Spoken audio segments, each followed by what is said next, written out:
Good morning students. In last video we understand that how sound is reaches from one place to another. It is because of vibration in particles. Now we understand that sound needs a medium, means a medium through which sound can travel. Without medium, sound cannot travel from one place to another. So it can be understood by doing an activity. Here we take an electric bell and an airtight glass bell jar. The electric bell is suspended inside the airtight bell jar and the jar is connected to vacuum pump. In starting, if we press the bell, we are able to hear the bell. Now, when we start the vacuum pump, the air pumped out gradually, and we observe that the sound of the bell becomes fainter. After some time, when less air is left inside the bell jar, we will hear a very feeble sound. And after some time, we observe that we are not able to hear the sound of bell, as by the use of vacuum, all the air particles come outside and there is no particle inside the bell jar. So a reason of vacuum is created inside, because of which the bell is working but we are not able to hear it. So from this activity we easily understand that sound needs a medium. Without medium, sound do not travel. Now characteristics of sound. Sound is a longitudinal wave. In these waves, the individual particles of the medium move in the direction parallel to the direction of propagation of disturbance. Means particles and the disturbance are both parallel to each other. Particles do not move from one place to another, but they simply oscillate back and forth about their mean position. Now we discuss the characteristics of sound waves one by one. Here in this picture, the maximum distance from its mean position is called its amplitude. So the distance of wave is from mean position is this. It is denoted by capital A. Next is time period. The time taken for one complete oscillation is called time period. One complete oscillation is the oscillation which starts from mean position to the maximum and then again come to the mean position. That is called one oscillation.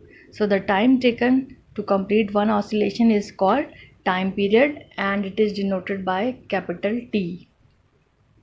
Now next is frequency. Frequency is the number of wave per unit time, or it is denoted by nu. The relation between frequency and time period is that frequency is equal to reciprocal of time period. Nu is equals to 1 upon T. And another term is wavelength. Wavelength, I already told you, the distance between two crusts, that is the crust is the maximum point of a wave, and two troughs, the value of the wave. The distance between two crusts and two troughs is called the wavelength and it is denoted by lambda. The relation between frequency and wavelength is frequency is equal to reciprocal of lambda. Nu equals to 1 upon lambda.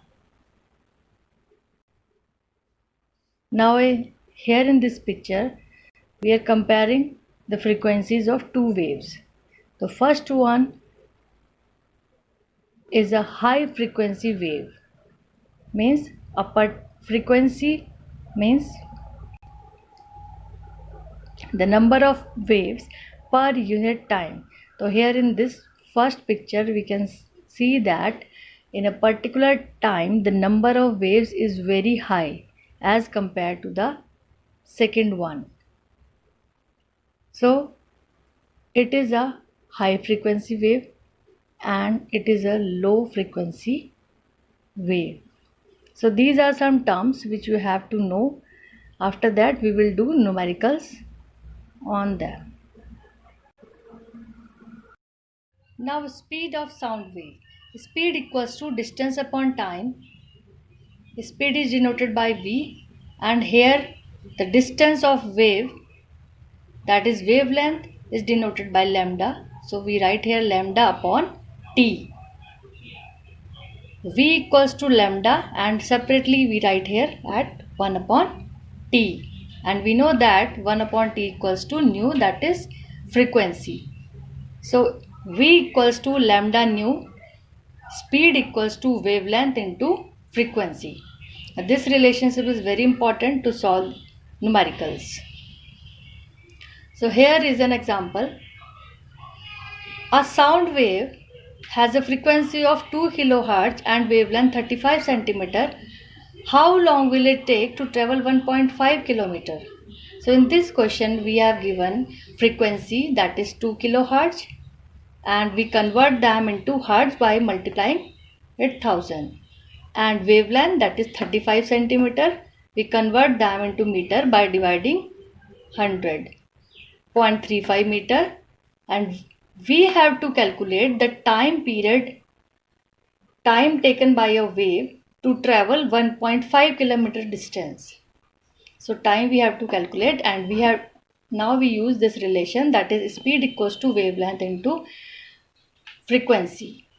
Wavelength 0.35, frequency 2000 Hz, and we get the speed of sound wave is 700 meter per second. Now we use another relation, that is speed equals to distance upon time. We have to find out time period. Now we know speed of sound, distance, and we can easily calculate the time period. T equals to distance upon V. Distance is here given in kilometers, so we convert it into meters by multiplying it 1000.